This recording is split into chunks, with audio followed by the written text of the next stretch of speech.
Mana yacu nishimwe. Turashimiye Imana Data wa twese wo mwijuru atugiriye ubuntu akaduha ibihe vyiza kugira ngo twongere gusangira namwe amajambo y'Imana muri ca kiganiro urufatiro rw'amasengesho twama tubashikiriza uko indwi itanguye.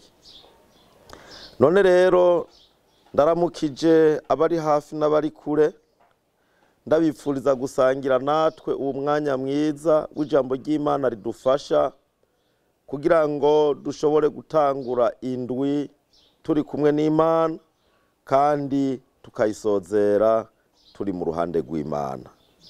Twagomba dusangira amajambo y'Imana ari mu gitabo c'uwavugishwa n'Imana Yeremiya igice ca 32, dusome ku murongo waho wa 27. Haravuga ngo riti, ehe nduhoraho Imana y'abariho bose, mbega hari ikintu na kimwe kinanira? N'aya majambo y'Imana.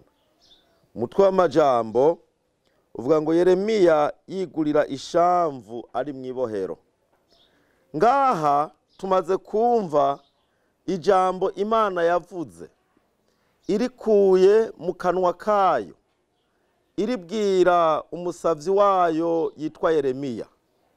Iramubwira ati, yewe Yeremiya, jewe ndi Imana y'abantu bose, abantu bapfuye n'abanje, abariho n'abanje, n'abazobaho n'abanje.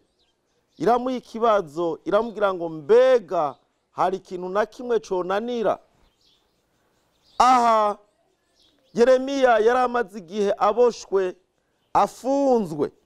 Bibiliya itubwira ngo haraze imyaka 10 umwami w'Ubuyuda Zedekiya ari ku ngoma, maze Yeremiya avugishwa ingene ihanga rya Isirayeli rigira rigirigwe nabi, kandi ko n'umwami waho Zedekiya azotwagwa ari nyagano, agashoregwa ari nyagano, agatwagwa n'umwami Nebukadineza nawe yaramaze imyaka 18 ari ku ngoma. Muri iki gihe Imana ikigera ko umusavyi wayo Yeremiya agura itongo rya bene wabo. Ubwa mbere arafunzwe, hanyuma udufaranga yegeranije Imana imutegetse ko atugura itongo rya mwene wabo, kuko mwene wabo yagomba kurigurisha, carazira ko rigura uwundi muntu atari uwo mu muryango. Amaze gutanga amahera yiwe, ijambo ry'Imana rimuzako, rimubwira yuko bagira batwagwa ari nyagano, rimubwira ko igihugu kizosigara ari umusaka. Yeremiya atangura kwibaza ati, none Mana, wewe uzokwama unyosha gusa, uzokwama unsuka gusa, ufashe uduhera nari mfise funzwe nzira ijambo ryawe, umbwenda tugura itongo, kandi iryo tongo aho ndariguze bace badutwara turi nyagano duce tugenda.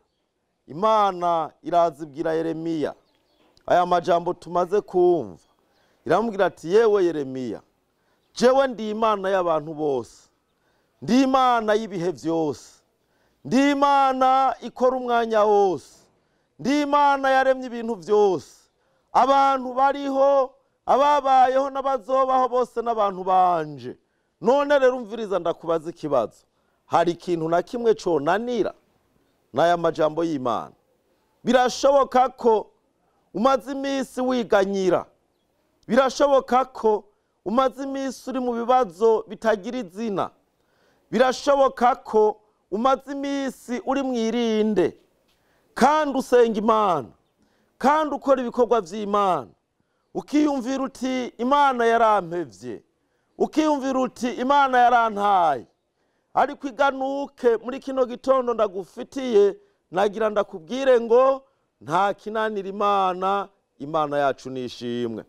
Wewe gusa uyizigire, wewe gusa uyizere, ishobora gukora ibirengeye cyane ivyo twiyumvira, ishobora gukora ibirengeye cyane ibyo dusaba, ishobora gukora ibirengeye cyane ibyo abantu babona, kuko n'Imana yacu itananirwa n'ikintu na kimwe. Abumvise amajambo y'Imana, Imana ibahezagire. Mana, turagushimiye kuri Imana itananirwa. Wewe witwa ushobora byose, naho ibintu vyoba vyabaye bibi, naho ibintu vyoba vyabuze inyishu, wewe urafise inyishu. Naho abantu bobura inyishu y'ibibazo, wewe urafise inyishu.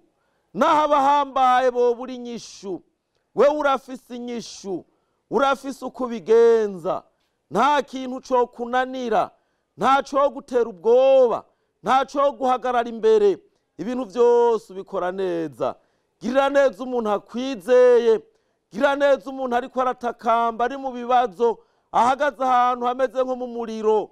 Umubera Imana, umubera inyishu, biciye mu ijambo ryawe, ku bwa Kristo Yesu umwami wacu.